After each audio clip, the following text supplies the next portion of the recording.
हाथ से अपने पिला देना रनिया जाए के ह बड़ी दूर गे।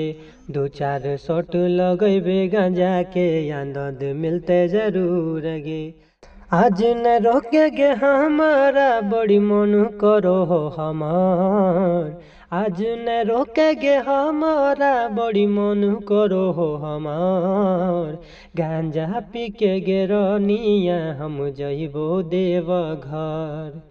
गांजा पी के गे रनिया हम जइबो देव घर। पतो न चलतो कट जैते रस्ता नशा में रहबो अगर। पतो न चलते कट जैते रस्ता नशा में रहबो अगर। गांजा पी के गे रनिया हम जइबो देव घर। गांजा पी के गे रनिया हम जइबो देव घर। अंतरे का कुछ हिस्सा सुन लेते हैं। हाथ से अपने पिला देना रनिया जाए के ह बड़ी दूर गे।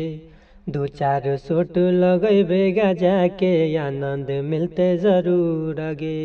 हे गे हाथ से अपने पिला देना रनिया जाए के ह बड़ी दूर गे। दो चार शॉट लगेबे गांजा के आनंद मिलते जरूर गे। नरे नरे नरे नरे नरे नरे नरे नना। गांजा पी के गे रनिया हम जइबो देव घर।